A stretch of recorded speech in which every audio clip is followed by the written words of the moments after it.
अस्सलाम वालेकुम students. Last time हमने अपने 4 लर्निंग स्टाइल जो है वो कंप्लीट कर लिए थे, जिसमें हमारे पास आ जाता है Kolb experiential learning style, then 4 mat system था, Gardner's 8 type of intelligence, VARK learning style.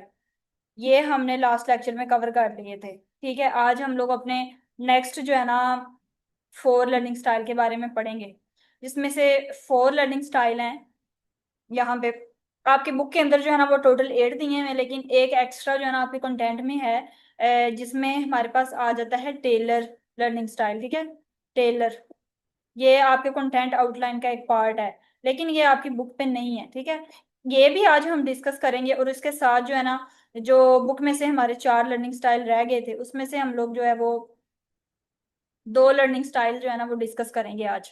तो टोटल 3 लर्निंग स्टाइल जो आज हम अपने इस लेक्चर में कवर करेंगे। ठीक है, ये मैं आपको टेलर जो ये बुक पे नहीं है तो ये मैं आपको स्लाइड से करवाऊंगी, और बाकी जो बुक पे है उसमें से हम लोग आज जो है वो right left brain and whole brain thinking इसके बारे में पढ़ेंगे। उसके बाद फील्ड डिपेंडेंट और इंडिपेंडेंट के बारे में पढ़ेंगे। अगर तो टाइम बचा तो मैं ये आपको पढ़ा दूंगी नेक्स्ट जो 2 स्टाइल है, लेकिन अगर टाइम ना बचा तो फिर जो है हम लोग ये दोनों लर्निंग स्टाइल जो है वो नेक्स्ट लेक्चर में कवर कर लेंगे। चले हम लोग जो है वो स्टार्ट करते हैं आज वाला जो हमारा टॉपिक है। इसमें सबसे पहले हम लोग जो है वो देखेंगे लर्निंग साइकिल की डेफिनेशन। ठीक है,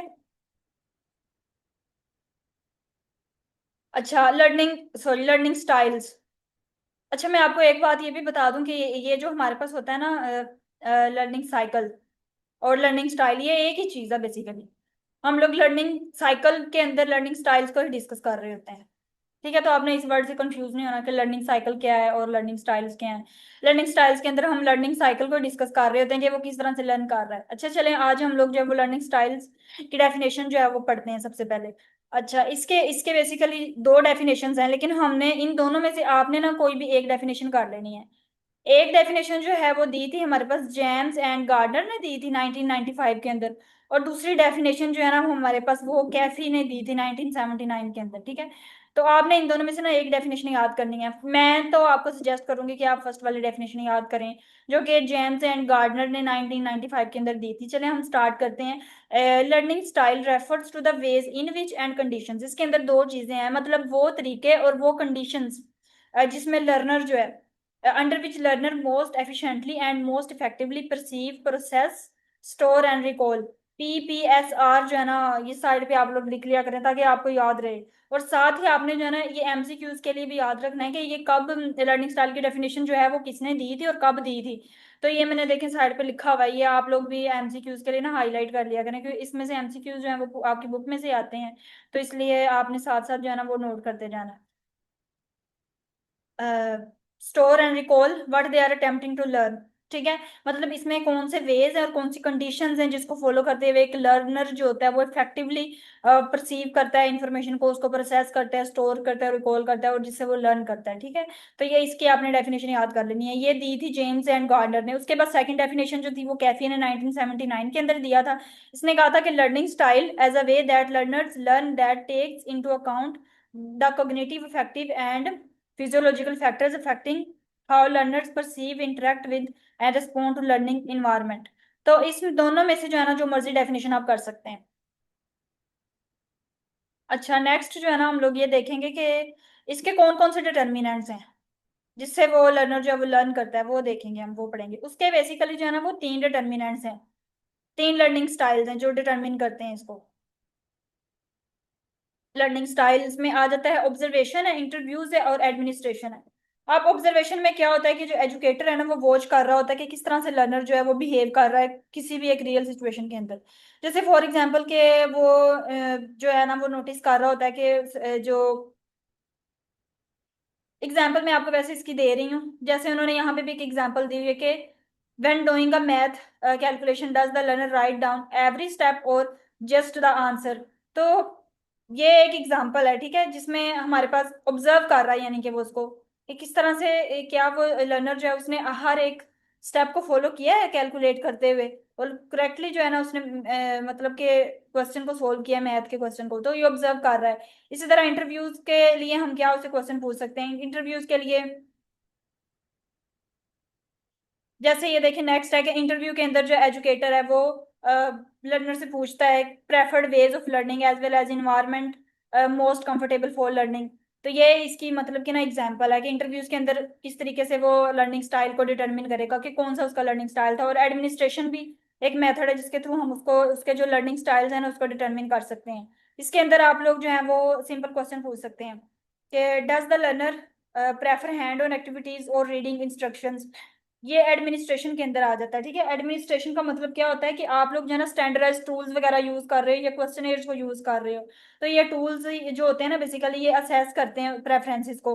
जैसे वार्क लर्निंग स्टाइल हमने पढ़ा था तो उसके अंदर ये आ जाता है एडमिनिस्ट्रेशन के अंदर। हम लोग जो है ना वो टूल्स को यूज करते हुए उसके लर्निंग स्टाइल को डिटरमिन करते हैं। तो ये तीन डिटर्मिनेंट्स होते हैं जिससे हम उसके लर्निंग स्टाइल को डिटरमिन करते हैं। ये जस्ट आपने नेम इसके याद रख लेने हैं। ठीक है, एग्जाम्पल्स वगैरह भी पढ़ने की जरूरत नहीं है। अब तो मैंने आपको इन्फॉर्मेशन आपकी अंडरस्टैंडिंग के लिए बताया कि किस तरीके से हम इसको डिस्क्राइब करते हैं। उसके बाद हमारे पास उन्होंने लिखा हुआ है कि एजुकेटर जो होते हैं ना वो ये तीनों टेक्निक को यूज करते हुए ना डिटरमिन करते हैं कि लर्नर का जो है ना वो लर्निंग स्टाइल कौन सा है। और लर्निंग स्टाइल्स डिफरेंट हैं। ठीक है, वार्क हो गया, कोल्ब लर्निंग स्टाइल है, और उसके अलावा हम लोग आगे भी आज भी पढ़ रहे हैं right left brain, different learning styles होते हैं बेसिकली। अच्छा, उसके बाद जो है ना learning style models and instruments. अब हमने किस तरीके से जो है ना लर्निंग स्टाइल को लेकर चलना है। हमने एक लर्निंग स्टाइल पढ़ना है उसका इंट्रोडक्शन कि वो क्या होता है। ठीक है, और साथ ही हमने उसका इंस्ट्रूमेंट भी याद कर लेना कि किसके थ्रू हम लोग मैयर करेंगे, यानी कि कौन सा इंस्ट्रूमेंट है जिससे हम मैयर करेंगे कि जो लर्नर है वो कौन सा लर्निंग स्टाइल यूज कर रहा है। तो इसलिए हमने एक लर्निंग स्टाइल याद करना होता है और साथ हमने जो है ना उसका इंस्ट्रूमेंट याद करना है कि हमने उसको मैयर कैसे करना है। अब इसके अंदर उन्होंने कहा learning style models and instruments कौन कौन से हैं, जैसे क्यूमुलेटिव इंडेक्स है to nursing and allied health literature. तो ये भी बेसिकली जो है ना वो क्या होता है कि एक मतलब कि लर्निंग स्टाइल के अंदर आ रहा है कि किस तरह हम लोग जो है वो किस तरीके से इंस्ट्रूमेंट को यूज करते हुए डिटरमिन करेंगे। तो ये तो जस्ट आपने ना एक एमसीक्यू इसके लिए याद रखना है कि cumulative index to nursing and allied health literature limited last 5 years located over 300 published articles dealing with this topic and its application to nursing and health care. ठीक है, ये आपने जस्ट ना एमसीक्यूज के तौर पे याद रखना है, इंपॉर्टेंट नहीं है इतना। मतलब कि ये उन्होंने बताया कि क्यूमुलेटिव इंडेक्स जो होता है ना ये भी आर्टिकल्स को जो है ना वो करने के लिए यानी कि मैयर करने के लिए यूज हो रहा है। वो भी 300 पब्लिश्ड आर्टिकल्स थे जो जिसके जो हमने जो है ना वो क्यूमुलेटिव इंडेक्स के थ्रू मैयर किए हैं। ये सिनाहल ये ना एक वेबसाइट होती है, इसके बारे में जब आप लोग पढ़ेंगे ना 4th ईयर में रिसर्च तो उसमें डिटेल में पढ़ेंगे। यहाँ पे जस्ट आपने नाम ही रखना है। ये बेसिकली ना सिनाहल एक वेबसाइट होती है, इसके थ्रू आप ना डिफरेंट आर्टिकल्स को देखते हो। मतलब कि हम लोग देखते हैं कि आर्टिकल्स के अंदर क्या क्या डिस्क्राइब किया गया है। तो ये वो एक मतलब कि है। अच्छा, उसके बाद हम लोग आगे मूव करते हैं अपने बेस टॉपिक की तरफ, जिसमें सबसे पहला हमारा आ जाता है राइट ब्रेन और left brain and whole brain thinking. जो कि सबसे पहले हम ये याद रखना है हमने कि ये कब दिया था और किसने दिया था। ये हरमन ने दिया था 1988 के अंदर और स्पैरे ने 1977 के अंदर।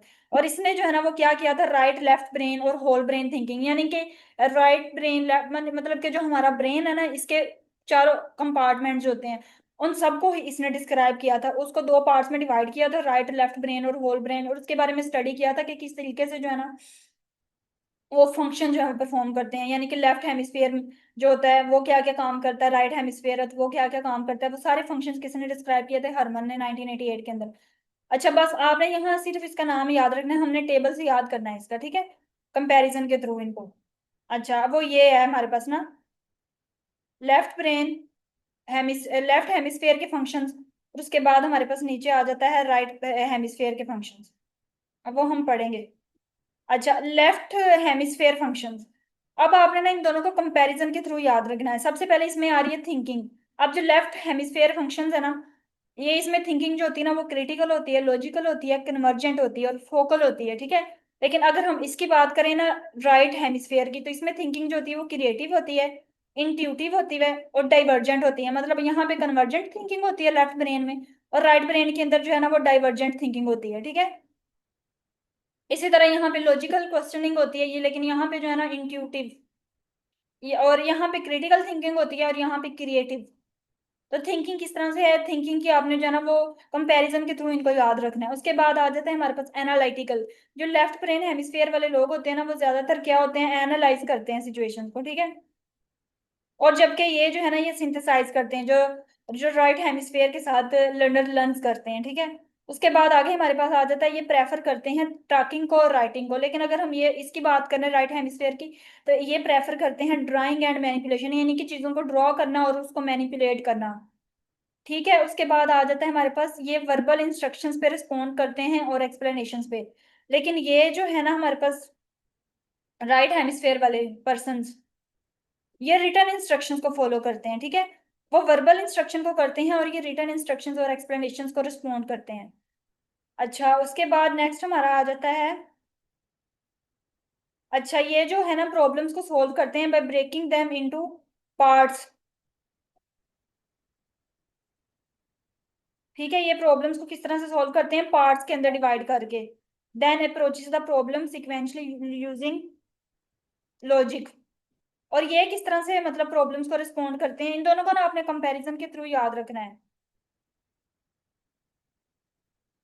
ये देखें, ये रिकॉग्नाइज करते हैं और रिमेम्बर करते हैं फेसेस को। इसी तरह जो है ना हमारे पास ये सोल्व करते हैं प्रॉब्लम्स को, नीचे उन्होंने लिखा हुआ है। ये जो होते हैं ना ये बेसिकली लेफ्ट वाले ये गुड होते हैं, इसमें इसके अंदर गुड ऑर्गेनाइजेशनल स्किल्स होती हैं, और ये नीट यानी कि ऑर्गेनाइजेशनल स्किल्स इनके अंदर बहुत ज्यादा इंक्लूड होती हैं। लेकिन जो हम लोग अगर राइट हेमिस्फेयर की बात करें, तो ये प्रॉब्लम्स को भी देखते हैं एज ए होल, ठीक है। उसको मतलब ब्रेक डाउन नहीं करते पार्ट्स के अंदर, लेकिन प्रॉपर जो होते हैं ना लेफ्ट ब्रेन वाले, वो उसको ब्रेक डाउन करते हैं पार्ट्स के अंदर प्रॉब्लम्स को, और फिर उसको सोल्व करते हैं सीक्वेंस के थ्रू। लेकिन ये एज ए होल प्रॉब्लम को देखते हैं, उसको ब्रेक डाउन नहीं करते। उसके बाद ये जो है ना ये इमेजेस पे रिलाई करते हैं और रिमेम्बरिंग पे, ठीक है। और उसके बाद ये जो होते हैं इसके अंदर ऑर्गेनाइजेशनल स्किल्स नहीं होती, लेकिन अगर हम लोगों ने राइट ब्रेन की बात लेफ्ट ब्रेन की बात की थी, तो उनके अंदर ऑर्गेनाइजेशनल स्किल्स बहुत ज्यादा होती हैं। उसके अंदर ये चेंजेस को और अनसर्टेनिटी को पसंद करते हैं। लेकिन अगर हम लोग इसकी बात करें ना, ये स्टेबिलिटी को पसंद करते हैं, यानी कि स्टेबल होना एक जगह पे, ये चेंजेस पसंद नहीं करते। उसके अलावा ये कॉन्शियस होते हैं टाइम के बारे में, स्केड्यूल्स के बारे में। अलजबरा जो होता है ना मैथ के अंदर, उसको ये प्रेफर करते हैं। और उसके बाद ये जो है ना वो इंटरप्रेट नहीं करते गुड बॉडी इंटरप्रेट नहीं करते बॉडी लैंग्वेजेस को।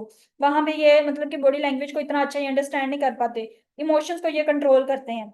लेकिन अगर हम लोग बात करें ना राइट ब्रेन की, तो ये क्या करते हैं, ये जो है ना वो दूसरों के साथ ज्यादा टाइम जो है वो स्पेंड नहीं इतना करते, ठीक है। और ये देखिए उन्होंने लिखा हुआ है frequently lose contact with time and schedules. Time के साथ इनका इतना लेना देना नहीं होता, ना स्केड्यूल को इतना फॉलो नहीं करते, अपनी मर्जी से जो इनका दिल चाहता है वो काम करते हैं।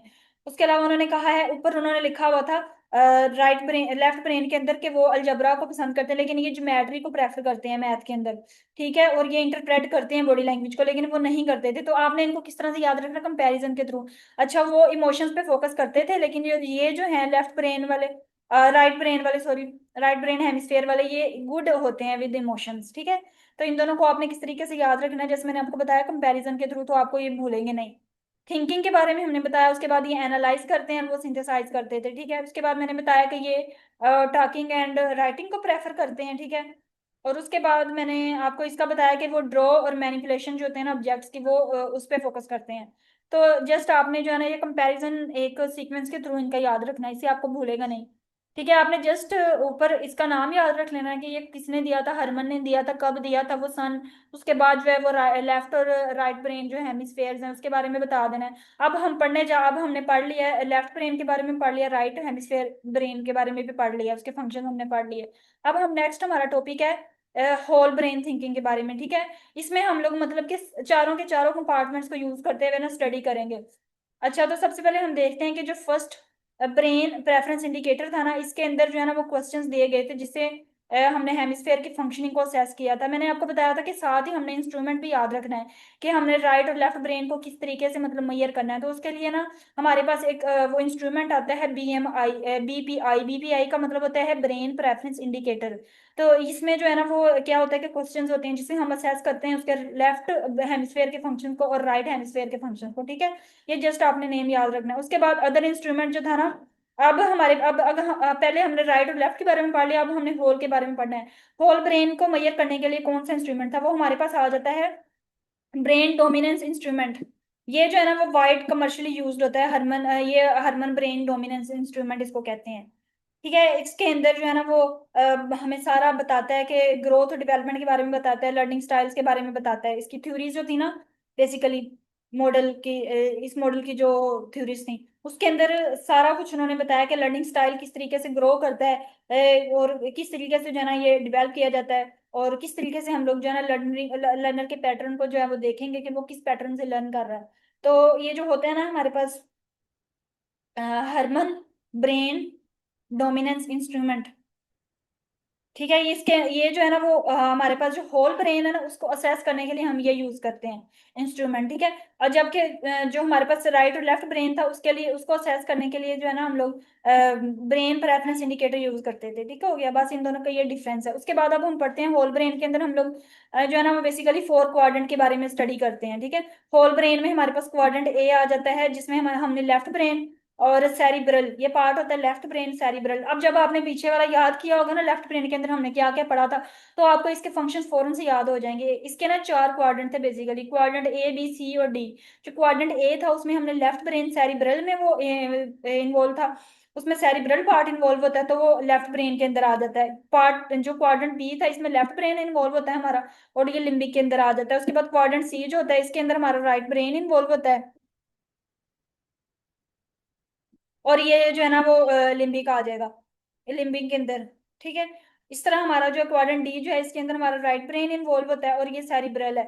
यानी कि दो हमारे पार्ट्स हैं, एक सेरिब्रल है और एक लिम्बिक है।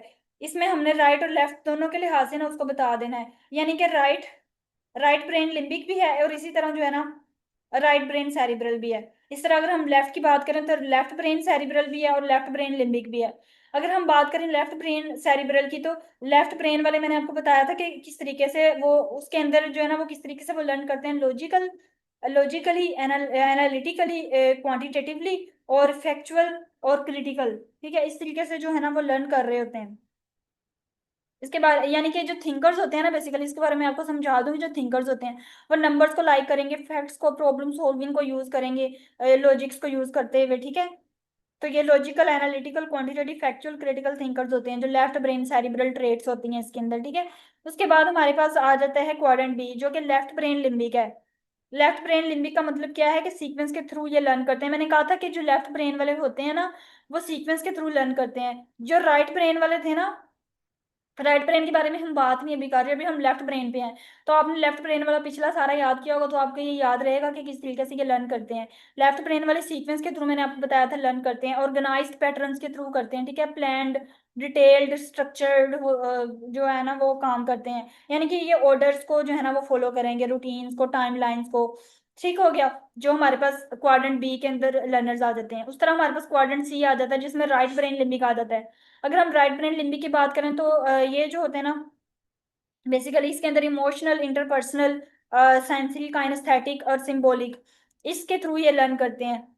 तो इसमें जो है ना इमोशनली ये क्या करेंगे, मतलब टीम वर्क के अंदर, आर्ट्स के अंदर, ह्यूमन कनेक्शंस में जो है ना ये लोग बहुत अच्छे होते हैं। काइनेस्थेटिक का मतलब मैंने आपको लास्ट टाइम बताया भी था, हैंड्स ऑन लर्निंग, यानी कि खुद करके दिखाना कोई काम। ठीक है, तो इसके थ्रू जो है ना वो क्वाड्रेंट सी के में जो लोग होते हैं यानी कि राइट ब्रेन लिम्बिक वाले जो पर्सन होते हैं, इनके हर किसी की डिफरेंट मतलब के होती है ना प्रेफरेंसेस लर्न करने के बारे में।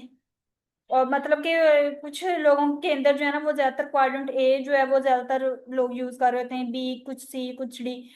उस तरह अगर हम डी की बात करें तो उसमें जो है ना राइट ब्रेन सेरिब्रल आ जाता है। तो राइट ब्रेन, अब हम लोग जो है ना वो राइट हेमिस्फेयर फंक्शंस की बात कर रहे हैं यहाँ पे।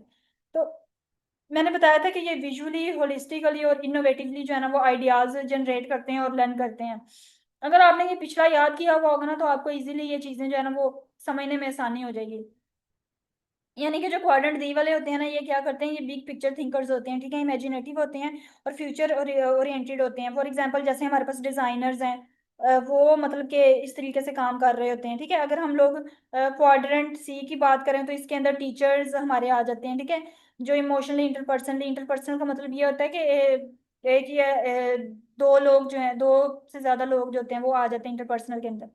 वो एक दूसरे के साथ कम्युनिकेट कर रहे होते हैं और लर्न कर रहे होते हैं। देन हमारे पास जो क्वाड्रेंट बी है ना इसके अंदर अगर हम देखें तो ये किसके अंदर ज्यादातर जो मैनेजर्स होते हैं ना, मैनेजर्स मैनेज कर रहे होते हैं। यानी कि इसमें ऑर्गेनाइज्ड और सिक्वेंशियल प्लैंड, तो ये सारा स्ट्रक्चर आ जाता है। तो ये ज्यादातर मैनेजर्स होते हैं, वो क्वाड्रेंट बी के अंदर लाई करते हैं। अगर हम क्वाड्रेंट ए की बात करें तो इसके अंदर जो है ना वो इंजीनियर्स आ जाते हैं, जो कि लॉजिकली, एनालिटिकली, क्वांटिटेटिवली जो है ना वो अकाउंटेंट्स वगैरह जो है वो आ जाते हैं। ठीक है, ये मैंने आपको ऐसे आपके अंडरस्टैंडिंग के लिए समझाया है, ताकि आपको इजीली ये याद हो जाए, ताकि आप उस बंदे का चलो अपने जहन में रख लें कि ये वो लोग हैं जो इस तरीके से लर्न करते हैं। तो हम लोग वैसे इसको अपने मेमोराइज कर लें। अब क्वाड्रेंट ए के अंदर मैं दोबारा रिपीट कर रही हूँ, क्वाड्रेंट ए के अंदर जो है वो, इसके एग्जांपल के तौर पे मैंने आपको बताया कि क्वाड्रेंट ए के अंदर जो है ना इंजीनियर्स, अकाउंटेंट्स वगैरह आ जाते हैं। ठीक है, वो इस तरीके से लर्न करते हैं। क्वाड्रेंट बी के अंदर जो है वो मैनेजर्स, एडमिनिस्ट्रेटर्स आ जाते हैं, फॉर एग्जाम्पल। ठीक है, और क्वाड्रेंट सी के अंदर फॉर एग्जाम्पल टीचर्स, काउंसलर्स आ जाते हैं, जो कि मतलब कि टीम वर्क के अंदर गुड होते हैं, आर्ट्स के अंदर ह्यूमन कनेक्शन उनके अच्छे होते हैं, इमोशनली ड्राइवन होते हैं, वो इम्पैथेटिक होते हैं। तो ये सारे क्वाड्रेंट सी में आ जाते हैं। क्वाड्रेंट डी की बात करें तो इसमें डिजाइनर्स आ जाते हैं। ठीक है, जो कि मतलब कि फ्यूचर ओरिएंटेड होते हैं। बताया था ना हमने कि ये इनोवेटिव आइडियाज होते हैं। तो जो डिजाइनर्स होते हैं, आपको पता वो नए नए आइडियाज जनरेट करते हैं, डिजाइन करते हैं चीजों को। तो उस तरीके से आपने इसको लर्न कर लेना है। ठीक है, अब जो मैंने आपको एग्जांपल बताई है ना, ये आप एग्जांपल लिख भी सकते हो, इसमें कोई इशू नहीं है, लेकिन अगर आप बुक वाला याद कर लो तो वेल एंड गुड। बुक से मैंने आपको समझा दिया। उसके बाद हम लोग नेक्स्ट अपने टॉपिक पे मूव करते हैं, जिसमें हमारे पास आता है फील्ड इंडिपेंडेंट और फील्ड डिपेंडेंट इंडिविजुअल्स। अब ये क्या होते हैं, इससे आपको ना नेम से शो हो रहा है कि फील्ड डिपेंडेंट वाले जो लोग होते हैं वो क्या काम करते होंगे। मतलब कि जो फील्ड डिपेंडेंट वाले, सबसे पहले तो हमने ये देखना कि ये किसने दिया था। ये बिटकिन, ओल्डमैन, रेस्किन और कार्प ने 1971 के अंदर जो है ना दो लर्निंग स्टाइल्स दिए थे। ठीक है, of learning in cognitive domain. Cognitive domain को यूज करते हुए जो है ना, कोग्निटिव डोमेन का मतलब होता है कि ब्रेन को, ब्रेन के अंदर ही आ जाती है डोमेन भी हमारे पास। ठीक है, तो इसका यूज करते हुए इसने अपने अपना ये लर्निंग स्टाइल दिया था। इसमें फील्ड डिपेंडेंट और फील्ड इंडिपेंडेंट आ जाते हैं। अच्छा, इसके बारे में अब क्या कॉन्सेप्ट है, फील्ड डिपेंडेंट और इंडिपेंडेंट की डेफिनेशन हम देखते हैं। Field independent individuals have internalized frame of reference such that they experience themselves as separate और डिफरेंशिएटेड। सबसे पहले आपने इसकी डेफिनेशन कर लेनी है। ये जो लर्निंग स्टाइल है इन्हें, ये ज्यादा इंपॉर्टेंट नहीं है, इसके बारे में इसको हमने जल्दी जल्दी कवर करना है, ताकि हमारा लेक्चर में ये सारा काम जो है ना कवर हो जाए। इसमें इंटरनलाइज फ्रेम ऑफ रेफरेंस का मतलब ये होता है कि वो अपनी ही थिंकिंग पे रिलाई करते हैं और कोई भी एक्सटर्नल आउटपुट नहीं लेते। ठीक है, और आगे आ जाता है कि such that they experience themselves as separate और डिफरेंशिएटेड। इसका मतलब क्या होता है कि ये अपने आप को जो है ना दूसरों से अलग ही समझते हैं, और ये लेस सेंसिटिव होते हैं सोशल क्यूज से। ठीक है, ये दूसरों के क्रिटिसिज्म से बिल्कुल अफेक्ट नहीं होते। ये आगे हम सारा इसके बारे में पढ़ेंगे। उसके बाद हमारे पास आ जाता है फील्ड डिपेंडेंट। जस्ट आपने इसका कॉन्सेप्ट याद रखना है। फील्ड डिपेंडेंट वो होते हैं बेसिकली जो एक्सटर्नली फोकस्ड होते हैं। फील्ड डिपेंडेंट से ही हमें समझ आ रही है कि वो जो है ना वो क्या करते हैं, individuals by comparison are externally focused होते हैं वो। ठीक है, ये लिखा हुआ है उन्होंने। And as such are socially oriented, ये ज्यादातर सोशली ओरिएंटेड होते हैं, more aware of the social cues, able to reveal their feelings and more dependent on others for the reinforcement। तो इसके बारे में हम लोग जो है ना वो ये टेबल में पढ़ेंगे, इसकी कैरेक्टरिस्टिक्स जो होती हैं। अच्छा, जो फील्ड इंडिपेंडेंट वाले होते हैं ना, ये जो है ना वो क्रिटिसिज्म से इफेक्ट नहीं होते। मैंने बताया था कि ये अपनी थिंकिंग रखते हैं, ये इनको दूसरों से कोई फर्क नहीं पड़ता कि दूसरे बंदे क्या कह रहे हैं, और अपने आप को अलग समझते हैं। ठीक है, ये पीयर प्रेशर से जो है ना इनको कोई फर्क नहीं पड़ता। लेकिन अगर हम फील्ड डिपेंडेंट की बात करें तो ये अफेक्ट होते हैं क्रिटिसिज्म से। इसी तरह ये पीयर प्रेशर से भी जो है ना इनको मतलब के अफेक्ट होता है। ठीक हो गया। उसके बाद जो है ना उन्होंने बताया हुआ है कि ये जो होते हैं ना वो एक्सटर्नल फीडबैक से इनको कोई इतना फर्क नहीं पड़ता, लेकिन इनको फर्क पड़ता है। They are influenced by external feedback और ग्रेड्स, क्योंकि ये सोशली ज्यादा इन्वॉल्व होते हैं। जो फील्ड डिपेंडेंट होते हैं दूसरों पे ज्यादा डिपेंड कर रहे होते हैं ये। इसके बाद आता है कि have a impersonal orientation to the world. लेकिन अगर हम लोग इसकी बात करें फील्ड डिपेंडेंट की, तो ये least best when material is organized. ये जो है ना वो क्या होता है कि पहले से अगर मटेरियल ऑर्गेनाइज्ड हो तो ये ज्यादा लर्न करते हैं, बेस्ट लर्न करते हैं। सॉरी, लीस्ट नहीं है ये लर्न है। ये तब बेस्ट लर्न करेंगे जब मटेरियल ऑलरेडी ऑर्गेनाइज्ड होगा। लेकिन अगर हम इसकी बात करें तो ये जो होते हैं ना ये दूसरों के आइडिया, मतलब कि ये इंटरेस्ट होते हैं अपने आइडियाज के अंदर। ठीक है, are interested in new ideas और कॉन्सेप्ट्स फॉर ओन सेक, मतलब दूसरों के बने बनाए काम पे ये फोकस नहीं करते। लेकिन जो फील्ड डिपेंडेंट है ये दूसरों पे डिपेंड कर रहे होते हैं कि हमें बना बनाया काम मिल जाए, और दूसरे हमें कॉन्सेप्ट दे दें, सारा कुछ कर दें, तो वही हम लोग जो है ना हमें मटेरियल बना बनाया मिल जाए, हमें खुद कुछ भी ना करना पड़े। जबकि जो फील्ड इंडिपेंडेंट होते हैं ये अपना अपने आइडियाज पे बिलीव करते हैं। ये जो है ना अपने प्रिंसिपल्स को अप्लाई कर रहे होते हैं। इनका इम्पर्सनल ओरिएंटेशन टू वर्ड होती है। ठीक है, इम्पर्सनल का मतलब होता है कि वर्ड के से इनका कोई लिंक नहीं है, ये अपनी ही इनकी ओरिएंटेशन होती है जिसके थ्रू ही अपना काम कर रहे होते हैं। ठीक है, उसके बाद आगे आ जाता है कि ये जो होते हैं ना ये गोल डायरेक्टेड होते हैं, ऑब्जेक्टिव्स और इन्फोर्समेंट। इनको प्रोवाइड की जाती है, ठीक है। प्रेफर लेक्चर मेथड को ये ज्यादा मतलब प्रेफर करते हैं। लेकिन अगर हम लोग बात करें ना फील्ड डिपेंडेंट की, तो ये जो होते हैं ना, इनको एक्सटर्नल गोल्स पे उन्होंने अपने ही गोल्स बनाए होते हैं, ठीक है। उनके सेल्फ डायरेक्टेड गोल्स होते हैं और ऑब्जेक्टिव्स और इन्फोर्समेंट होती है। मतलब कि उनको दूसरा कोई नहीं प्रोवाइड कर रहा, वो अपने ही उन्होंने गोल्स बनाए होते हैं और उनके ऑब्जेक्टिव्स होते हैं जिनको उन्होंने अचीव करना होता है, इन्फोर्समेंट। और वो लेक्चर मेथड को प्रेफर कर रहे होते हैं, लेकिन यहाँ पे ये एक्सटर्नल गोल्स पे, ऑब्जेक्टिव्स पे और इन्फोर्समेंट पे फोकस करते हैं, ठीक है। और ये प्रेफर करते हैं learn to be relevant it own experience, place emphasis on facts, have a social orientation to word. ये ज्यादा सोशल होते हैं इन्वॉल्व, लेकिन वो नहीं होते। उनका जो एम्फेसिस होता है ना, वो प्रिंसिपल्स को अप्लाई करने पे होता है, ठीक है। तो ये जस्ट आपने कंपैरिजन के थ्रू इन दोनों को याद कर लेना। ये लेक्चर मेथड पे फोकस करते हैं, लेकिन ये जो होते हैं ना फील्ड डिपेंडेंट, ये जो प्रेफर करते हैं डिस्कशन मेथड को, ठीक है, ताकि इनको जो है ना खुद कम ही काम करना पड़े, बना बनाया मिल जाए। सिंपल इसका ये कॉन्सेप्ट है, ओके।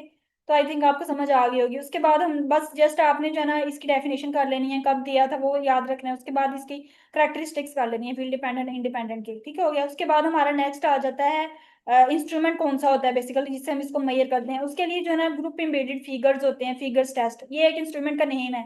ये जस्ट आपने नेम याद रख लेना, ग्रुप एम्बेडेड फिगर्स टेस्ट। ये जो है ना मेजर करता है फील्ड इंडिपेंडेंट और डिपेंडेंस को। तो ये जस्ट आपने इंस्ट्रूमेंट का नेम याद रखना होता है, ठीक है। और ये कौन सा साइंटिस्ट था जिसने ये दिया था?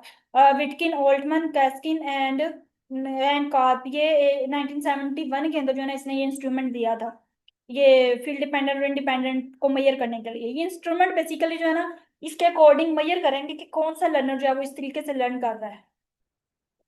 अच्छा, उसके बाद आगे हमारा जो है ना नेक्स्ट टॉपिक है डून एंड डन को, जो है ना अगर हमारे पास भी टाइम बचा तो हम देखेंगे, लेकिन आज जो है हमारा टॉपिक वो टेलर लर्निंग साइकिल है, तो उसको हम अब डिस्कस करेंगे। बस ये लास्ट टॉपिक है हमारा, बाकी हम लोग नेक्स्ट देखेंगे जो दो लर्निंग स्टाइल्स रह गए हैं। अच्छा, ये भी आपके कंटेंट का पार्ट था, ये मैंने स्लाइड्स बनाई हुई है, मैं आपको ग्रुप में शेयर कर दूंगी। इसके ऑब्जेक्टिव्स में हमें क्या क्या कवर करना है, ये आपके कंटेंट का पार्ट था तो इसलिए भी हमने कवर करना है। इसके अंदर हम लोग देखेंगे अ, इसके अंदर जो है ना हमने पढ़ना है लर्निंग साइकिल के बारे में। हम पढ़ेंगे लर्निंग साइकिल क्या होता है, और हम लोग एक्सप्लेन करेंगे Taylor model of learning cycle, ठीक है। उसके बाद आगे हमारे पास आ जाता है इसकी स्टेजेस क्या क्या होती हैं टेलर की। तो क्योंकि ये टेलर लर्निंग स्टाइल एक लर्निंग साइकिल है, तो लर्निंग साइकिल की सबसे पहले हम डेफिनेशन देखते हैं। लर्निंग साइकिल क्या होता है बेसिकली? ये एक स्ट्रक्चर्ड अप्रोच होती है जो गाइड करती है लर्नर को through a continuous process of exploring, understanding and applying the knowledge. जिसमें हम लोग क्या करते हैं, नॉलेज को एक्सप्लोर करते हैं, अंडरस्टैंड करते हैं और अप्लाई करते हैं, ठीक है। ये तीन चीजें इसके अंदर आ जाती हैं लर्निंग साइकिल के अंदर। उसके बाद इसकी हम फेजेस पढ़ेंगे कौन कौन सी। सबसे पहले हमारे पास आता है एक्सप्लोरेशन, एक्सप्लोर करना, यानी कि नॉलेज को हम किस तरह से एक्सप्लोर करेंगे। तो लर्नर जो होता है ना, इसमें जो है ना वो न्यू कंसेप्ट को विदाउट फॉर्मल इंस्ट्रक्शन, मतलब पहले से उसको कोई इंस्ट्रक्शन नहीं दी गई होती है किस तरीके से उसने इसको कंसेप्ट को जो है ना वो लेना है, यानी कि कंसेप्ट को अंडरस्टैंड करना है। तो वो इसमें एक्सप्लोर करेगा अपने खुद के मतलब कि अपने कंसेप्ट को जो है ना वो एक्सपोज करेगा to a new concept without formal instruction. अच्छा, वो इसमें क्या करेंगे, इन्वेस्टिगेट करेगा, ऑब्जर्व करेगा और एक्सपेरिमेंट करेगा और engage in hand on learning, यानी कि वो खुद से लर्न करेगा, चीजों को एक्सप्लोर करेगा लर्निंग साइकिल के अंदर। जो फर्स्ट लर्निंग साइकिल था हमारा, इसका पर्पस क्या होता है, क्यूरियोसिटी बिल्ड करना, ठीक है, एक्टिवेट प्रायर नॉलेज को जो है ना वो एक्टिवेट करना। ठीक हो गया। उसके बाद आगे जो है ना हमारा नेक्स्ट जो है ना इसकी स्टेज वो आ जाती है कंसेप्ट इंट्रोडक्शन। इसके अंदर अब कंसेप्ट इंट्रोडक्शन में क्या होता है कि एक्चुअल जो टीचिंग और एक्सप्लेनेशन ऑफ द कंसेप्ट, अगर इसके अंदर जो है ना बेसिकली वो टीच करता है बंदे, मतलब कि पहले तो उसने कंसेप्ट को एक्सप्लोर किया था ना, तो यहाँ वो बताएगा भी दूसरों को, ठीक है। कॉन्सेप्ट को फर्दर एक्सप्लेन करेगा यहाँ पे कंसेप्ट इंट्रोडक्शन के अंदर। और उसके बाद क्या होगा, इसका पर्पस क्या होता है कि क्लैरिफाई करना और सोलिडिफाई द अंडरस्टैंडिंग। उसके बाद हमारे पास नेक्स्ट इसकी फेज आ जाती है कंसेप्ट एप्लीकेशन। कंसेप्ट एप्लीकेशन का मतलब क्या होता है कि इसके अंदर क्या होता है, एप्लीकेशन मींस अप्लाई करना। तो इसमें वो न्यू कंसेप्ट को जो है ना डिफरेंट कंटेक्स्ट के अंदर अप्लाई करेगा। इसमें जो होता है ना वो प्रॉब्लम्स को सोल्व करता है। इसका पर्पस क्या होता है, प्रॉब्लम्स को सोल्व करना, प्रैक्टिस करना और जो है ना एक्टिविटीज परफॉर्म करना। ठीक हो गया। आगे हमारा जो मेन टॉपिक है वो आ जाता है, यानी कि इसका पर्पस क्या होता है, रिइंफोर्स करना लर्निंग को और ट्रांसफर करना इसको रियल लाइफ सिचुएशंस के अंदर।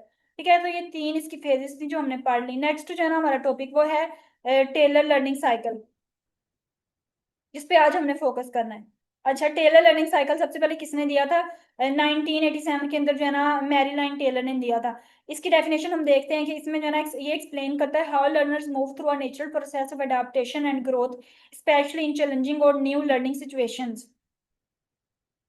यानी कि ये जो हाईलाइट करता है डिस्कम्फर्ट जो होता है ना, अभी ये एक नॉर्मल प्रोसेस नहीं है, ये इसेंशियल पार्ट है लर्निंग का। तो जस्ट आपने इसकी डेफिनेशन ही याद कर लेनी है और ये देख लेना है कि किस पे फोकस कर रहा है। डिस्कम्फर्ट का मतलब क्या होता है?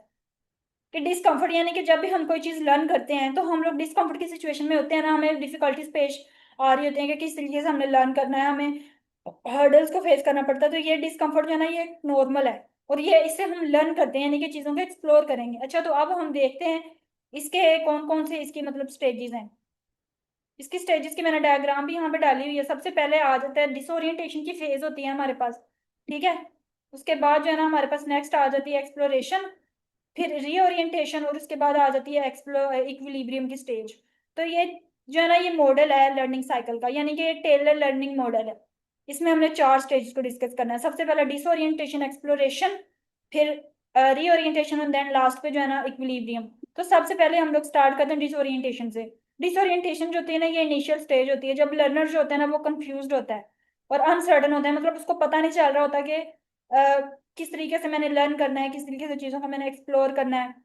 तो ये क्यों हैपन होती है? क्योंकि हमें जो है ना वो न्यू इन्फॉर्मेशन मिलती है, यहाँ पे न्यू ही हमारा एक्सपीरियंस होता है। जैसे फर्स्ट टाइम हमें कोई एक्सपीरियंस फेस करना हो तो हम लोग वहाँ कंफ्यूज होते हैं कि किस तरीके से हमारा जो है ना वो मतलब कि हमने अपने जो है ना वो प्रीवियस नॉलेज को यहाँ पे हम लोग चैलेंज कर रहे होते हैं।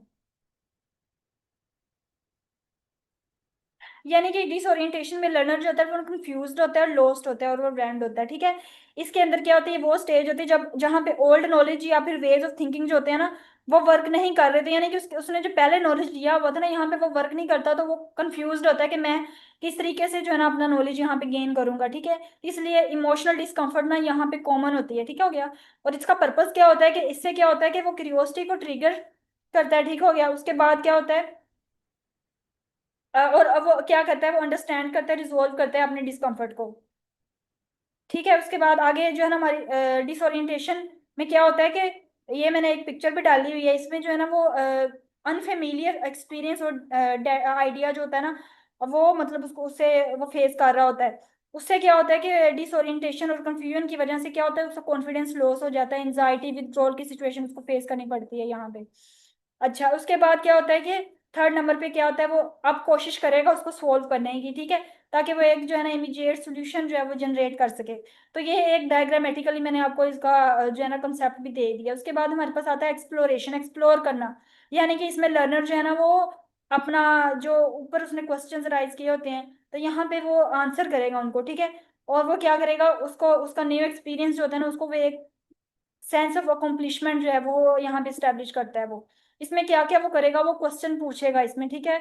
ऑब्जर्व करेगा चीजों को, एक्सपेरिमेंट करेगा, रिफ्लेक्ट करेगा, यानी कि अपने वर्ड्स में उस चीज को जो है ना डिस्क्राइब करेगा और डिस्कस करेगा दूसरों के साथ। अच्छा, तो अब इसका गोल क्या होता है बेसिकली एक्सप्लोरेशन का, एक्सप्लोर करना पॉसिबिलिटीज को और इन्फॉर्मेशन गैदर करना ताकि बेटर अंडरस्टैंडिंग उसको जो है ना उसकी डेवलप हो। इसकी भी मैंने एक डायग्राम डाली हुई है। इसमें वो क्या करेगा, इश्यूज को नेम देगा और शिफ्टिंग आउट ऑफ कंफ्यूजन से वो बाहर निकलेगा, ठीक है। फिर आगे क्या होगा, जब वो नेम दे देगा तो वो रिलैक्सिंग इन्वायरमेंट में आ जाएगा और इन्वेस्टिगेट करेगा वो इशू को फर्दर। और सैचुरेशन यानी कि एक ऐसा पॉइंट जब आप जो है ना वो मूव ऑन के लिए बिल्कुल तैयार होते हो, ठीक है। यानी कि इससे आगे हम कैसे अपना मतलब कि फर्दर चीजों को एक्सप्लोर करने के लिए हम कैसे मूव करें। तो आप जो है ना यहाँ पे कंफ्यूज नहीं होते, आपको कोई कंफ्यूज नहीं रह जाती, आप मूव ऑन की तरफ जो है ना वो लीड करते हो। उसके बाद थर्ड स्टेज हमारी आ जाती है रीओरिएंटेशन की। इसके अंदर क्या होता है, लर्नर रिकॉग्नाइज करता है अपने थॉट्स को, अडॉप्ट करता है न्यू अंडरस्टैंडिंग को, ठीक हो गया। सबसे पहले इसकी डेफिनेशन हम कर लेते हैं। अच्छा, इसमें होता क्या है बेसिकली रीओरिएंटेशन के अंदर, वो रीओरिएंटेशन मतलब दोबारा से एडजस्ट करना, रीओरिएंटेशन का मतलब एडजस्ट करना, यानी कि एडजस्ट करना, रिकंस्ट्रक्ट करना अपने प्रीवियस नॉलेज को ताकि वो न्यू एक्सपीरियंस के साथ फिट करे। ओके। उसके बाद रिजल्ट इसका क्या होता है बेसिकली कि वो जो है ना उसकी क्लैरिटी और जो इंसाइट होती है वो बननी स्टार्ट हो जाती है, मतलब कि वो चीज़ों की क्लैरिटी उसके अंदर आ जाती है, कॉन्सेप्ट उसका बिल्कुल क्लियर हो जाता है इसके अंदर जो है ना रीओरिएंटेशन के अंदर, ठीक है, ये मैंने इसकी डायग्राम भी डाली। यहाँ पे वो रिफ्लेक्टिव थिंकिंग करता है, यानी कि अपनी चीजों में अपनी ही मतलब के वर्डिंग में जो है ना वो बयान कर देना चीजों को, अपने जो भी उसके आइडियाज थे या इंक्वायरी। उसके बाद जो है ना इससे क्या होता है, जब वो रिफ्लेक्टिव थिंकिंग को यूज करते हैं ना अबाउट आइडियाज एंड इंक्वायरी, तो वो जो है ना वो एक सेंस ऑफ रिजोल्यूशन की तरफ आ जाता है, मूव करता है वो। उससे क्या होता है कि जब वो रिजोल्व करेगा अपना मतलब कि उसके कॉन्सेप्ट जो होते हैं वो रिजोल्व होना शुरू हो जाते हैं, तो क्या होता है कि वो दूसरों के साथ फिर शेयर करता है, ठीक हो गया, इंसाइट्स को दूसरों के साथ, ताकि वो अपना एक्सपीरियंस जो है वो दूसरों के साथ शेयर करे, जो चीज उसने लर्न की है, रीओरिएंटेशन। उसके बाद हमारे पास इक्विलिब्रियम है। इक्विलिब्रियम के अंदर जो है ना एक न्यू बैलेंस या फिर स्टेबिलिटी जो होती है ना उसकी अंडरस्टैंडिंग में वो डेवलप हो जाती है, ठीक हो गया। इसमें कौन कौन सी फीलिंग्स हैं इक्विलिब्रियम के अंदर, इसके इसमें उसके अंदर ना कॉन्फिडेंस आ जाता है, कंफर्ट और competence in the new knowledge. इसके बाद हमारे पास आगे आ जाता है इसके मतलब इसकी क्या इंपॉर्टेंस है हमारे पास इक्विलिब्रियम की। इसमें लर्नर जो है ना वो फ्यूचर साइकिल के लिए अपने आप को प्रिपेयर कर लेता है, और वो क्या करता है, वो लर्न करता है वो जो होता है ना फ्यूचर साइकिल्स के लिए अपने आप को, यानी कि फ्यूचर साइकिल्स में भी वो डिसोरिएंट ओरिएंटिंग मतलब सिचुएशन की तरफ फेस कर सकते हैं ना कभी, तो वो उसके लिए प्रिपेयर रहता है पहले से ही कि मुझे ये सिचुएशन इन फ्यूचर भी फेस करनी पड़ सकती है। तो ये इसकी इंपॉर्टेंस है कि ये लर्नर को प्रिपेयर कर देती है future cycles of learning as new experiencing, as new disorienting experiences arise. तो एक्सपीरियंस इक्विलिब्रियम की मैंने एक डायग्राम जो है ना अंदर पुट कर दिया, इसमें जो है ना वो रीडिफाइन करेगा अंडरस्टैंडिंग को, ठीक है, और रिलेट करेगा न्यू पर्सपेक्टिव्स को उनको to other ideas and solutions situations. तो इस तरह से जो है ना यहाँ पे उसकी किसी भी किस्म की कोई कंफ्यूजन नहीं रह जाती, और लर्नर जो है वो एक न्यू बैलेंस के स्टेज में आ जाता है, और उसकी जो अंडरस्टैंडिंग होती है वो बिल्कुल स्टेबिलिटी में आ जाती है, यानी कि अब उसको कोई कंफ्यूजन नहीं रहती, ठीक है। फर्स्ट स्टेज में तो उसको इमोशनली जो है ना वो कंफ्यूजन होती है ना, कि वो अपने जो पहले वाले नॉलेज उसको अप्लाई नहीं कर रहा होता, लेकिन यहाँ पे उसको नॉलेज अब गेन हो गया है, उसको अंडरस्टैंडिंग हो गई है प्रॉपर अपने नॉलेज की, वो फ्यूचर के बारे में भी अपने आप को यहाँ पे प्रिपेयर कर लेता है कि मैंने अगर मुझे ये सिचुएशन मतलब कि आ जाती है तो मैं उससे कैसे डील करूंगा। ओके, तो स्टूडेंट्स आज का हमारा इतना ही लेक्चर था। अगर किसी को कोई भी क्वेश्चन और डिस्कशन ग्रुप में मुझसे पूछ सकता है।